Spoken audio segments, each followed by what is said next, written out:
Welcome to the Genius Factory. Enjoy the video. In this video, I will explain how to remove a Jeep Cherokee steering wheel.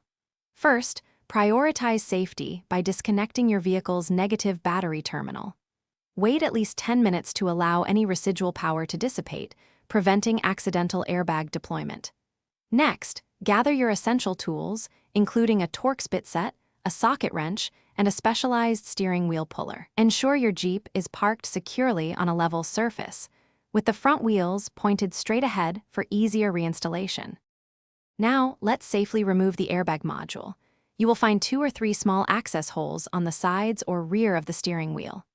Using a small flathead screwdriver or the appropriate Torx bit, gently push into these holes to release the airbag's retaining clips.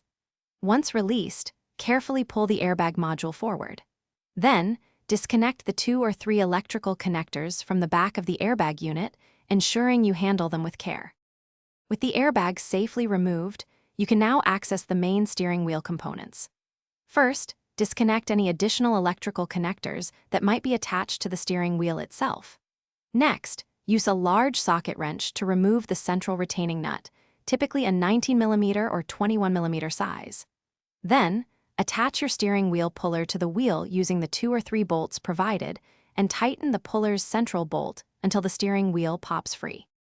Before reassembly, take a moment to inspect the clock spring, ensuring it is properly aligned and undamaged. This component is crucial for airbag and horn function. Remember the steering wheel's original orientation to ensure it is straight when reinstalled. Clean any debris from the steering column's splines and check all electrical connections for cleanliness.